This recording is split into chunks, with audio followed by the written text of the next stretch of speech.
So hello everyone, welcome back to channel. कैसे हो आप सब दोस्तों? ये हमारा जावा का लेक्चर 8 और उप्स विद जावा के अंदर हमने लेक्चर 7 तक ये interfaces and abstract class complete कर लिया था। इस लेक्चर के अंदर लास्ट टॉपिक होने वाला है हमारा, ये लास्ट लेक्चर होने वाला है यूनिट 1 का पैकेज। ठीक है, तो पैकेज हम पढ़ेंगे इसके अंदर काफ़ी अच्छे से और एक बना के भी देख लेंगे। ठीक है, so in Java a package is mechanism for organising classes, interfaces and sub packages. ठीक है, तो आपको नाम से ही पता चल रहा होगा पैकेज हमारा है क्या। पैकेज एक हमारा ऐसा फोल्डर है जिसके अंदर हम ग्रुप्स ऑफ थिंग्स को रखते हैं। ठीक है, और वो ग्रुप्स ऑफ थिंग्स कौन कौन सी हो सकती हैं? एक तो वो क्लासेस हो सकती हैं, इंटरफेसेस हो सकते हैं और सब पैकेजेस हो सकते हैं। ठीक है, तो ये होता है हमारा पैकेज कि मतलब किसी भी बहुत सारी चीज़ों को जो कि आपस में इंटर रिलेट करती हैं उनको किसी एक फोल्डर में रखना। ठीक है, वो होता है हमारा पैकेज। जैसे कि आपने कभी बचपन में या फिर कभी भी मतलब एक अपने पीसी के अंदर फोल्डर बनाते हैं हम कोई भी, जैसे जैसे हमने एक म्यूजिक के लिए फोल्डर बनाया, जैसे कि हमने गेम्स के लिए फोल्डर बनाया। ठीक है, अब गेम्स फोल्डर के अंदर हमारी जो गेम्स होते हैं वो कुछ पार्ट्स के अंदर डिवाइडेड होते हैं। जैसे कि आपने एक आर्चर का गेम है आपका, ठीक है, एक आपका इजी गेम है, एक आपका हार्ड गेम है, एक आपका मीडियम लेवल का गेम है, तो आपने उन लेवल्स में डिवाइड कर रखा है उन्हें। फिर उन गेम्स के अंदर आपके और हायरार्की आती है, जैसे जो भी गेम्स है मतलब कितनी एज के लिए वैसे आप। ठीक है, तो आप मतलब जैसे म्यूजिक होता है, म्यूजिक आपके रॉक म्यूजिक होते हैं, रैप म्यूजिक होता है, फिर आपके पॉप म्यूजिक होते हैं, तो आपने उनको डिवाइड कर रखा है। ठीक है, वैसे ही पैकेज होता है कि ऑर्गेनाइज करने के लिए आता है चीज़ों के लिए। ठीक है, इन अवॉइडिंग नेम कॉन्फ्लिक्ट्स, और कोई हमारे सेम नेम्स के पैकेज हो, सेम नेम की क्लासेस होंगी, उनको हम अलग अलग पैकेज के अंदर रख सकते हैं। एंड कंट्रोलिंग एक्सेस, आपका किसका कंट्रोल किसको देना है उसके लिए भी यूज़ कर सकते हो। And package are also use to group related classes and interfaces together, ये मैं आपको बता चुका हूँ। Making the code more modular and easier to manage. ठीक है, ये इसके एडवांटेजेस हो गए, आप इसे लिख सकते हो। So package in Java can be categorised into two forms. देखो हमारे जावा के अंदर दो टाइप के पैकेज होते हैं। एक होता है बिल्ट इन पैकेज, जो कि जावा अपने आप खुद बना के देती है। ठीक है, पहले से ही उसके अंदर बिल्ट इन होते हैं। ठीक है, एंड यूजर डिफाइंड पैकेज, ये तो आपको पता ही है, जो कि हम खुद बनाएंगे, जो कि यूजर खुद बनाता है अपनी प्रॉब्लम के अकॉर्डिंग या फिर अपने लिए, मतलब है ना। So there are many built in packages such as Java, lang, AWT, javax, swing, net, io, ये सारे क्या है, जावा यूटिल, यूटिल बहुत इंपॉर्टेंट है। ये सारे पैकेजेस किसके हैं? ये बिल्ट इन पैकेज हैं जो कि जावा के अंदर पहले से ही मेंशन है। ठीक है, इसका एक एग्जांपल देखते हैं। So example of Java package, the package keyword is use to create a package in Java. ठीक है, जावा के अंदर जब भी हम पैकेज को क्रिएट करेंगे तो हमें पैकेज कीवर्ड का यूज करना पड़ेगा। ठीक है, तो यहाँ पे हमने एक पैकेज बनाया है, यहाँ पे हमने पहले पैकेज लिखना है, यहाँ पे ऐसे पैकेज कीवर्ड, फिर आपको अपने पैकेज का नाम लिखना है जो कि मैंने लिख रखा है माई पैक। ठीक है, और इस पैकेज के अंदर क्या है, एक क्लास है हमारी सिंपल। ठीक है, अब इस सिंपल क्लास के अंदर जो भी मेंशन है, जो भी हमारी बॉडी मेंशन है, ये तो आपको पता ही है। ठीक है, अब हम इस वाली क्लास को हम कहीं पर भी यूज कर सकते हैं। ठीक है, अब जैसे कि मैं इस वाली क्लास को कहीं और यूज करना चाहता हूं तो मैं बस इंपोर्ट कीवर्ड का यूज करूंगा और इसको माई पैक डॉट सिंपल लिख कर यूज कर लूंगा। ठीक है, तो हम पहले इसको कोड करके देखते हैं जल्दी से, जिससे आपको और अच्छे से समझ में आएगा। ठीक है, तो यहाँ पे मैंने एक लेक्चर 8 का बना रखा है। इस लेक्चर 8 के अंदर माई पैक है, माई पैक जो कि हमारा पैकेज है। माई पैक के अंदर एक सिंपल क्लास है जिसके अंदर मैंने ये लिख रखी है। ठीक है, तो ये देख सकते हो आप। ठीक है, अब देखो यहाँ पे मैंने ये बना रखा है, पहले मैं यहाँ पर एक इसका ये दे दूँ तो ये बंद हो जाएगा। ठीक है, तो यहाँ पे हमें कैसे बनाया, देखो पैकेज, फिर माई पैकेज, ये यहाँ पे नाम हो गया पैकेज का, और यहाँ पे सिंपल क्लास बना रखी है। उसके अंदर मैंने एक यहाँ पे बेसिकली एक स्ट्रिंग दे रखा है पब्लिक नेम करके, और इसको मतलब नेम को आप यूज़ कर सकते हो। ठीक है, नेम कर रखा है और आप नेम को प्रिंट भी करा सकते हो। यहाँ पे आप देख सकते हो पब्लिक, हमने एक ये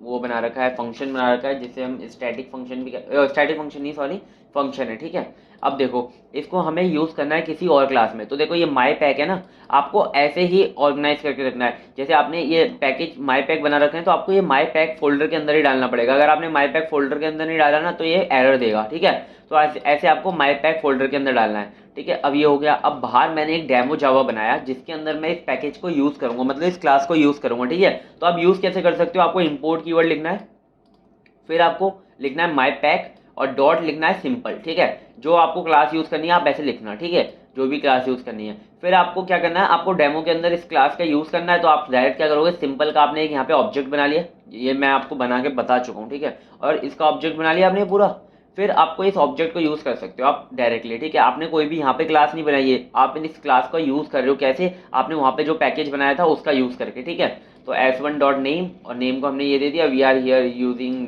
पैकेज, और नेम को हमने क्या कर दिया, प्रिंट कर दिया, ठीक है। और वॉइस को भी हम यूज़ कर रहे हैं। तो यहाँ पे जल्दी से मैं इसे रन करता हूँ, तो आप देख सकते हो यहाँ पर हमारा जो ये था here we are using package, ये आप प्रिंट हो रहा है, और हेलो एवरीवन भी प्रिंट हो रहा है, ठीक है। तो हम ऐसे यूज़ करते हैं पैकेज को। आई होप आपको अच्छे से ये समझ में आ गया होगा, ठीक है। अब देखते हैं नेक्स्ट हमारा जो कि है क्लास पाथ, ठीक है। क्लास पाथ बहुत ज़रूरी है। जब भी आप जावा अपनी सिस्टम में जब भी आप यूज़ करते हो स्टार्टिंग में, तो आपको क्लास पाथ ज़रूरी होता है, ठीक है। क्लास पाथ एक हमारा वेरिएबल होता है, इन्वायरमेंटल वेरिएबल होता है। Class path is an environment variable used by the Java compiler JAVEC and Java run time Java to locate classes that are referenced in your program, ठीक है। जब भी आप प्रोग्राम को जब आप रन करोगे ना, तो आपको जावा क्लास पाथ देना ही पड़ेगा, ठीक है। जब तक आप क्लास पाथ नहीं दोगे, जब तक आपका जो कंपाइलर है वो आपकी जो क्लास होगी उसे कंपाइल ही नहीं कर पाएगा, उसे लोकेट ही नहीं कर पाएगा, ठीक है। So setting the class path correctly is crucial for compiling and running Java program in that are organise into packages, ठीक है। तो आपको क्लास पाथ देना बहुत ज़्यादा जरूरी है करेक्टली, क्योंकि बिना उसके आप उसे कंपाइल और रन नहीं कर पाओगे, ठीक है। तो क्लास पाथ देने के हमारे दो तरीके हैं, एक है हमारा सेटिंग क्लास पाथ टेम्परली, एक टेम्परली देते हो और एक परमानेंटली देते हो, ठीक है। तो देखो ये बहुत ज़रूरी है, जो भी अगर जावा कर रहा है, जिसने भी अपने सिस्टम में जावा इंस्टॉल करा होगा, उसको क्लास पाथ देना जरूरी होगा, ठीक है। तो हम कैसे क्लास पाथ टेम्परली और परमानेंटली देते हैं उसको मैंने लिख रखा है। बस आपको क्या करना है, क्लास पाथ के लिए ये वाले डेफिनेशन को याद रखना, और जो टाइप्स हैं इन्हें याद रखना, बस कुछ नहीं है, बस एग्जाम में लिखना ही तो है, आराम से लिख दोगे, ठीक है। तो टेम्परली कैसे लिखते हैं, पहले हम देखेंगे विंडोज़ के अंदर हम कैसे लिखते हैं, ठीक है। विंडोज़ के अंदर अगर हम लिख रहे हैं तो आपको ये याद करना पड़ेगा, set path is equal to dot और semi colon and C then colon slash program files Java and JDK dot, ये आपको याद करना पड़ेगा, ठीक है। ये आप कमांड प्रॉम्प्ट में लिखोगे और आ जाएगा, ठीक है। अब ये आपका आता है ये कमांड, इसमें लिखोगे यूनिक्स लिनक्स या फिर मैक, जैसे कि मेरे पास लिनक्स ऑपरेटिंग सिस्टम है, ठीक है। तो अगर मेरे को ये यूज़ करना है जावा, तो मेरे को है ना ये मतलब लिखना पड़ेगा, ठीक है। तो जैसे कि मैं कमांड पैलेट इसके अंदर दिखाऊंगा, तो आप देख सकते हो मेरे पास कमांड पैलेट है, ये रहा, ठीक है। टर्मिनल मतलब लिनक्स के अंदर टर्मिनल होता है, और जो हमारा वो होता है विंडो होता है, उसके अंदर कमांड प्रॉम्प्ट होता है या कमांड पैलेट होता है, ठीक है। तो ये आपका जैसे प्रॉम्प्ट है ना, तो आप इसके अंदर यूज़ कर सकते हो, ठीक है। इसके अंदर टर्मिनल होता है, तो आपको है ना ये कमांड लिखनी है इसके अंदर, और बाद में ये सारे कमांड लिखने हैं, जिससे कि आपका जो क्लास पास है वो सेट हो जाएगा आपके सिस्टम के अंदर। बस आपको क्या करना पड़ेगा, इन कमांड्स को यार याद करना पड़ेगा, थोड़ा सा ये मुश्किल है, बस ये याद करना, इन्हें याद कर लो फिर आराम से हो जाएगा, ठीक है। फिर है हमारा second setting class path permanently, ठीक है। तो विंडो के अंदर तो सेम वैसे ही होता है टेम्परली, पर सॉरी लिनक्स के अंदर तो सेम वैसे ही होता है, परमानेंटली हो या टेम्परली, जो कि मैंने यहाँ पे लिख रखा है। लेकिन आपको अगर विंडोज़ के अंदर परमानेंटली करना है तो आपको ये कुछ स्टेप्स याद करने पड़ेंगे, ठीक है, मतलब करने पड़ेंगे परफॉर्म। तो आपको राइट क्लिक करके पहले दिस PC या फिर आपके माई कंप्यूटर पे जाना है, फिर उस पर करना है सिलेक्ट प्रॉपर्टीज़ को सिलेक्ट करना है, फिर आपको क्लिक करना है एडवांस सिस्टम सेटिंग्स पर, फिर आपको क्लिक करना है एनवायरनमेंट वेरिएबल बटन पर, ठीक है। अगर एनवायरनमेंट वेरिएबल बटन के अंदर आपका पहले से क्लास पाथ सेट है, ठीक है, तो आपको क्या करना है, आपको एडिट का क्लिक करना है, वरना आप न्यू पे क्लिक करके अपना एग्जिस्टिंग क्लास पाथ को मतलब सेट कर सकते हो, ठीक है। क्लास पाथ वेरिएबल आपको सेट करना पड़ता है, और फिर आपको जो अपना वेरिएबल का क्लास पाथ मतलब जो आपका क्लास पाथ है उसे वहाँ पे ऐड करना पड़ेगा, बस कुछ भी नहीं है। देखो सबसे पहले क्या करना है, आपको राइट क्लिक करना है अपने PC, ये बस आपको ना स्टेप याद रखने हैं। जो आपका PC के अंदर होगा ना, जरूरी नहीं है बिल्कुल ऐसा ही हो सेम टू सेम, ठीक है। आपके PC की सेटिंग कुछ अलग होंगी, और जो ये डिफॉल्ट सेटिंग है ये कुछ अलग होंगी। बस आपको है ना एग्जाम में लिखने के लिए ये 5 याद करने पड़ेंगे, ठीक है। आपको दिस PC पे जाना है या फिर माई कंप्यूटर पे जाना है, फिर आपको सेलेक्ट करनी है प्रॉपर्टीज़, फिर आपको कहाँ पे जाना है, एडवांस सिस्टम सेटिंग्स पे जाना है, फिर आपको इन्वायरमेंट वेरिएबल बटन पे जाना है, and in system variable section फिर आपको देखना है सिस्टम वेरिएबल सेक्शन के अंदर क्लिक न्यू और select the existing class path variable and click edit, ठीक है। अगर आपका क्लास पाथ पहले से नहीं है तो आपको न्यू पर क्लिक करना है, और न्यू पे क्लिक करने के बाद क्या करना है, आपको अपना जो क्लास पाथ का जो वेरिएबल है उसे सेट करना है। अगर वो पहले से ही है एग्जिस्टिंग है तो आपको क्या करना है, उसे एडिट करके उसे मतलब अपडेट करना है। तो ये होता है हमारा setting class path permanently. Next देखते हैं जार फाइल इन जावा, ठीक है। जार फाइल का मतलब होता है जावा आर्कीव। ये हमारी कुछ ऐसी फाइल्स होती हैं जो कि हमारी मतलब मैं आपको बताता हूँ ना, ये कंप्रेस्ड फाइल होती हैं। जब आपकी कोई चीज़ आपकी 1 GB में आ रही है या फिर 10 GB में आ रही है, आपको उसे कंप्रेस करके 1 MB में बनाना है, या फिर 10 MB के अंदर बनाना है, या फिर KB के अंदर बनाना है, तो आप जावा आर्कीव का यूज़ करते हो, ठीक है। तो देखो in a package file format, in a package is a sorry a Java archive is a package file format. ये हमारा package file format है, typically used for aggregate many Java classes and associated metadata and resources, जैसे कि हमारा text हो सकता है, images हो सकते हैं, etc. है ना, into one file distributed application software और libraries into Java platform. ठीक है, मतलब अगर आपको बहुत सारी फाइल्स को एक अपनी फाइल्स में स्टोर करना है, वो भी कंप्रेस्डली, तो आप जावा आर्काइव का यूज़ कर सकते हो. ठीक है, इन सिंपल वर्ड्स अगर हम समझें, a Java archive file is a file that contain compressed version of dot class files and audio files, image files और डायरेक्टरीज. ठीक है, we can imagine a jar file as a zipped file. Zip file आपने देखी ना, zip file हमारी compressed file होती है. ठीक है, तो मतलब आप मल्टीपल चीज़ें होती हैं वो जिप फाइल के अंदर आप स्टोर कर सकते हो, फिर आप उसे एक्सट्रैक्ट करते हो. ठीक है, that is created by using WinZip software. जैसे कि हमारी जो जिप फाइल होती है वो विनजिप सॉफ्टवेयर का यूज़ करके बनती है. ठीक है, WinZip software can be use to extract the contents of jar. ठीक है, आप विनजिप सॉफ्टवेयर का यूज़ भी कर सकते हो जार फाइल को एक्सट्रैक्ट करने के लिए. So you can also use them for task such as lossless data compression. उसके अंदर कोई भी आपका जो डेटा है वो लॉस नहीं होगा. ठीक है, और डेटा कंप्रेस भी हो जाएगा.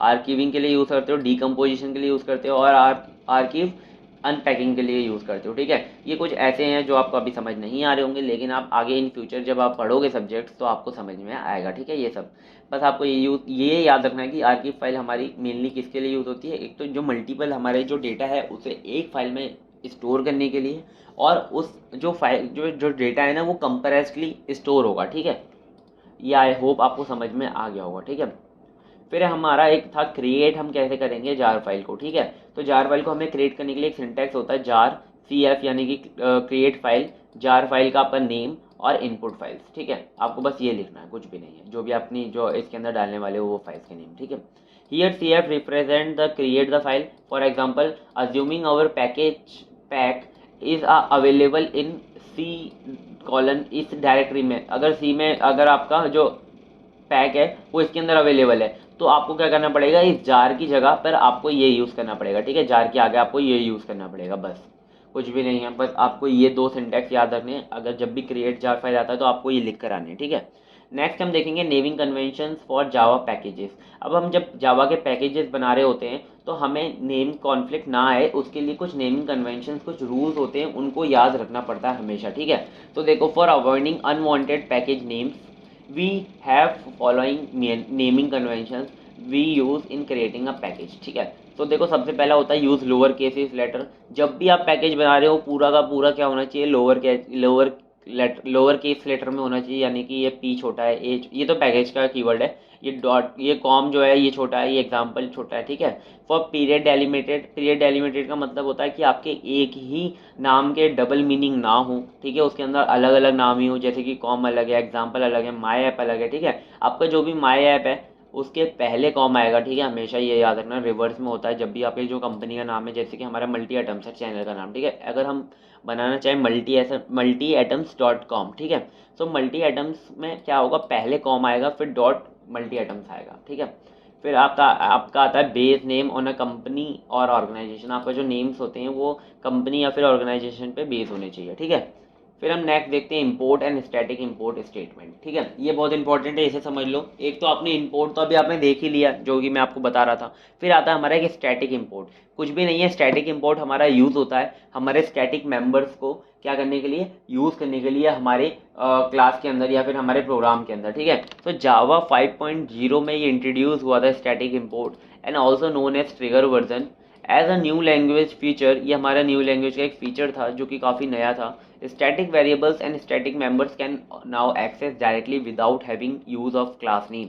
आपको स्टैटिक वेरिएबल, देखो स्टैटिक वेरिएबल और स्टैटिक मेंबर बहुत अच्छे से पढ़े थे हमने पहले. ठीक है, हाँ, और देखो स्टैटिक वेरिएबल, और अगर आपको स्टैटिक मेंबर को यूज़ करना है आपकी क्लास के अंदर, आपको आपके प्रोग्राम के अंदर, तो आपको उसकी क्लास का नाम लिखने की कोई ज़रूरत नहीं है. आप डायरेक्ट स्टैटिक इंपोर्ट का यूज़ करके आप उसे यूज़ कर सकते हो. ठीक है, we had normal import statement for every Java class before static import. हमारे स्टैटिक इंपोर्ट से पहले हमारे पास नॉर्मली क्या था, एक इंपोर्ट स्टेटमेंट था, वॉज इंट्रोड्यूस्ड.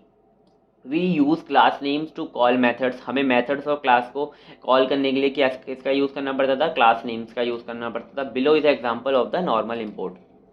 ये देखो हमारा नॉर्मल इंपोर्ट का ये वाला एग्जांपल है। यूटिल हमारी ये लिस्ट हमारी क्लास है, जो कि हमें अगर यूज़ करनी है तो हमें ऐसे इंपोर्ट करना पड़ेगा पूरी क्लास को, ठीक है। और अगर हम स्टैटिक इंपोर्ट की बात करें तो देखो हम ऐसे स्टैटिक इंपोर्ट को हम इस सिंटैक्स से इंपोर्ट करते हैं, जैसे डॉट, और हमें ये स्टैरिक लगाना पड़ता है, ठीक है, एस्ट्रिक लगाना पड़ता है, सॉरी स्टैरिक बोल रहा हूँ, ठीक है, एस्ट्रिक लगाना पड़ता है। तो नेक्स्ट देख, यहाँ पे हमारी यूनिट 1 कंप्लीट हो गई है। इससे पहले हम जल्दी से इसे कोड करके देख लेते हैं, क्योंकि बिना कोड करे यार समझ में नहीं आएगा, ठीक है। आप देखो यहाँ पे मैंने ये कोड करा रखा है। सबसे पहले हम देखते हैं ये हमारी जो मेन जावा है, मेन जावा के अंदर हमने ये मैथ जो क्लास है उसे इंपोर्ट करा रखा है नॉर्मली, ठीक है, बिल्कुल कोई भी इसके अंदर स्टैटिक वगैरह का यूज़ नहीं किया, ठीक है। मैथ क्लास को हमने इंपोर्ट करा रखा है। अब हमें जब मैथ क्लास के कोई भी फंक्शन को, ठीक है, यूज़ करना है तो हमें मैथ लिखना पड़ेगा आगे, क्योंकि वो क्लास का नाम है, ठीक है। तो देखो हम यहाँ पे इस क्लास के अंदर हम मैथ का जो स्क्वायर करने वाला फंक्शन है उसे हम यूज़ कर रहे हैं, ठीक है। तो देखो हम स्क्वायर करने वाले, पहले मैं 10 वाले फंक्शन को हटा देता हूँ, कहीं आपको ये भी समझ ना आए तो दिक्कत हो जाएगी, ठीक है। तो देखो यहाँ पे हम मैथ स्क्वायर करने वाले फंक्शन को यूज़ कर रहे हैं। तो देखो इसके अंदर ना हम 6 का स्क्वायर करेंगे, तो देखो ये क्या आ रहा है, ये आ रहा है हमारा 6 का, ये स्क्वायर क्या आ रहा है, ये स्क्वायर रूट आ रहा है, सॉरी, स्क्वायर रूट आ रहा है हमारा 2.44, ठीक है। तो हमें जब ये यूज़ करना पड़ा, तो हमें ये यूज़ करने के लिए हमने क्या यूज़ किया, मैथ डॉट स्क्वायर, ठीक है, मैथ डॉट स्क्वायर को यूज़ किया, ठीक है। ये स्क्वायर रूट यूज़ करने के लिए यूज़ होता है, मैथ डॉट स्क्वायर लिख दिया हमने और इसे हमने यूज़ कर लिया। अब जैसे हम स्टैटिक इंपोर्ट का यूज़ करेंगे ना, स्टैटिक इंपोर्ट के लिए हमें कुछ भी नहीं करना है, बस हमें इंपोर्ट स्टैटिक करके इसको ऐसे इंपोर्ट करा लेना है डॉट स्टैटिक लगा के, ठीक है। अब जैसे कि हम ना जब प्रिंट कराते हैं तो हमें ऐसे लिखते हैं सिस्टम आउट प्रिंट लेन, ठीक है। तो हम डायरेक्ट आउट इसे ऐसे लिख सकते हैं, आउट डॉट प्रिंट लेन, हमें सिस्टम के लिखने की जरूरत नहीं है, क्योंकि सिस्टम हमारा क्या है, सिस्टम हमारा एक क्लास है, ठीक है, और आउट क्या है, हमारा एक ऑब्जेक्ट है। तो डायरेक्ट हम ऑब्जेक्ट डॉट प्रिंट लेन का यूज़ कर सकते हैं, ठीक है। तो पहले तो मैं इस चीज़ों को हटा देता हूँ, जैसे कन्फ्यूज़न ना हो। और हम देखो यहाँ पे ना स्क्वायर रूट का भी डायरेक्ट यूज़ करें, हमें मैथ डॉट स्क्वायर रूट लिखने की कोई ज़रूरत नहीं हो रही है, ठीक, देख सकते हो आप, है ना। और हम देखो प्रिंट भी बिना सिस्टम के करा रहे हैं। देखो जल्दी से अभी मैं इसे रन करके दिखाता हूँ, आप देख सकते हो स्क्वायर रूट भी प्रिंट हो रहा होगा, ये देखो स्क्वायर रूट प्रिंट हो रहा है ना, ये हो रहा है प्रिंट, आराम से हो रहा है, कोई भी दिक्कत नहीं आ रही, ठीक है। तो ये होता है हमारा स्टैटिक इंपोर्ट। आई होप आपको ये समझ में आ गया होगा। तो नेक्स्ट देख लेते हैं हमारा इंपोर्ट स्टैट, ये हो गया।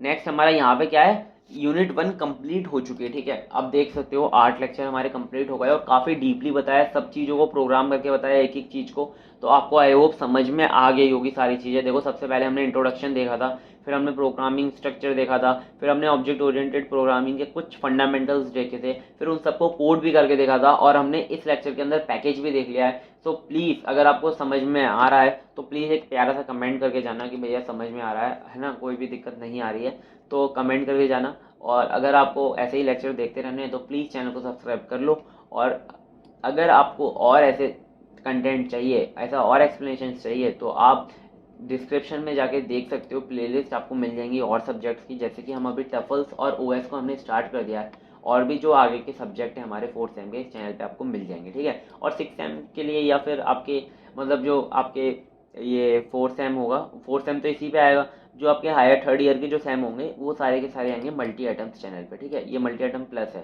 ठीक है। सो ठीक है, मिलते हैं किसी और वीडियो में, तब तक के लिए बाय बाय। और प्लीज़ अच्छे से पढ़ते रहिए, ज़्यादा इधर उधर मत घूमिए, अपना फोकस करिए पढ़ाई पे, ठीक है। ठीक है, बाय।